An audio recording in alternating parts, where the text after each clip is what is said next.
Hello, I'm the Eternal Newbie. The extra L is for liar, as in, one of the party is a liar. And to make it even worse, a betrayer. That's right, we are continuing the worst week ever video, I guess part 2, with the story of The Great Betrayal. Last week, I started telling you about the very bad, no good, horrible, yada yada yada week. If you missed the first part, I talked about a TPK in one game and a really obnoxious player in another. I'll throw a link in the description and maybe a card up here if I remember. This week, we're going to continue with The Betrayal. You know what I like best about Dungeons & Dragons?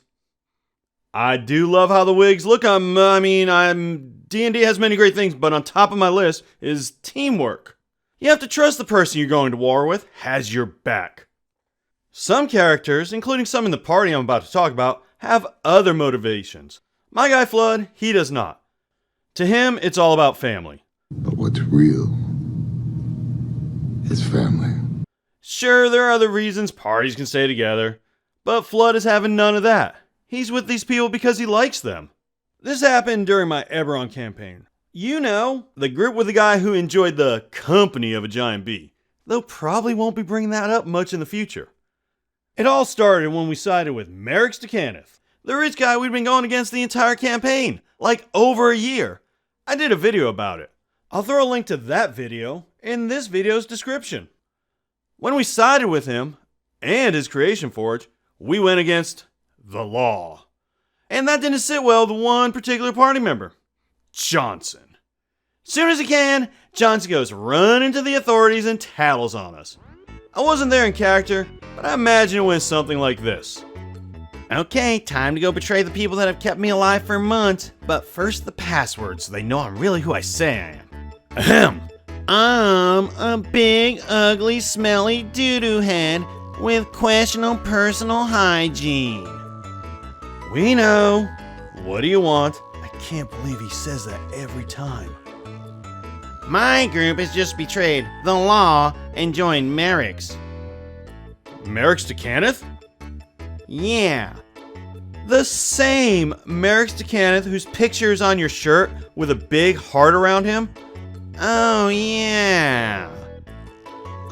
Johnson, that flag you're holding, does the MDC stand for Merrick's to Kenneth? No, it stands for Mop Deep Clean. Nice save, J-Man. The thing is, when we ran into Kenneth and chose to join him, Johnson was the second one in the party to go over to Team Merrick's. What? Oh, he was under the effect of a haste spell at the time. Yeah, family, right, Dom? I got family. So, we're under arrest, and Johnson is helping the arresting officers. You might be asking yourself, but why did he agree to work with Merrick's in the first place? Well, according to the DM, Johnson, who I'm 100% sure thought of this all by himself and definitely was not given this excuse by the DM between sessions, he did it because we always did the opposite of what he said. Which is actually quite the valid excuse because that was a long-standing strategy that kept the party safe and served us well for quite a while. Though by this point in the campaign, we'd learned the hilarity that usually follows from doing things the Johnson way, so we weren't using that strategy quite as much. Fayla decides to help them too. Fayla has never really been loyal from day one. She has done some shady stuff. Flood is not a happy camper. The police are trying to arrest us. Johnson and Fayla are helping them. And to make matters worse, it's Flood's birthday and nobody remembered. Merla seems indifferent about the betrayal and is ready to go along quietly, as is the rest of the party. With one notable exception. Arrest me on my birthday, will you? Is Johnson getting arrested? Flood asked tensely. When told no, there is no way he's going along quietly. Someone's gonna die, and it's probably gonna be me. Yeah, Johnson's a barbarian. I don't have my barbarian fighting spells readied. The DM was ready for this, and I don't think he wanted the party to fight, so right at this moment, we're attacked by a couple of beholders and a Voidbringer. I couldn't find a picture of the Voidbringer, so here's a beholder in a wig for your viewing pleasure. Flood don't care about no beholder nonsense. What's most important again? Always room for family. That's right. Preach on, Dom. The beholders didn't betray us. Family. Johnson and Fayla did. I've only got eyes for them. On Flood's turn, he casts Confuse on Johnson. It's hard to tell if it hits, with him being Johnson and all, but it does take him out of the fight for a few rounds. When he can, Johnson fights back and Flood makes it very clear one of us is on our way to Stovicore. Perhaps today is a good day to die. The rest of the party goes after the beholders because, well, they're beholders.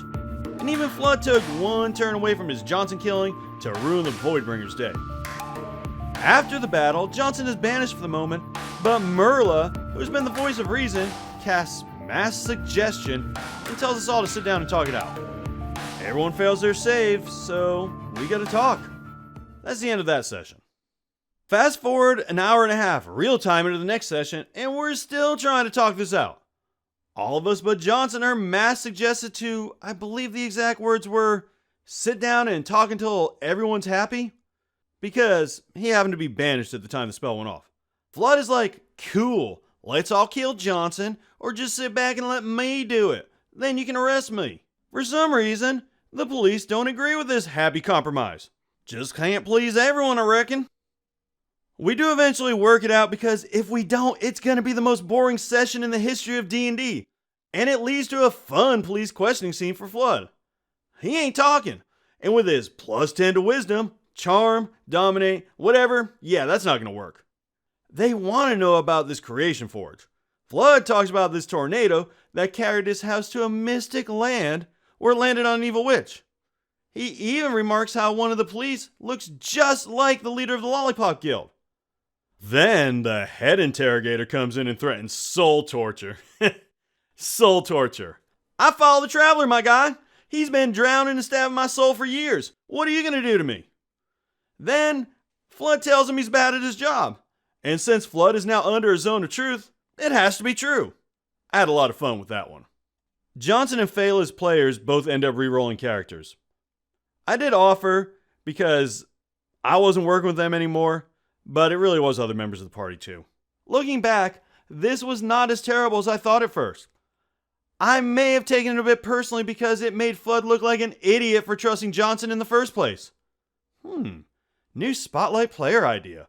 The Immature Player. Starring yours truly. So I guess it really wasn't a bad session. And it did lead to one of my personal favorite scenes in the police station. Though since it is online, I'm not sure if the rest of the party enjoyed it as much as I did. I did refrain from singing Over the Rainbow. That should count for something, right? Have you suffered party betrayal? Did you take it maybe just a smidge personally like me? Let me know in the comments. I am really interested. Thanks for watching, and as always, play your character. Don't let your character play you. So much for a shorter video, right?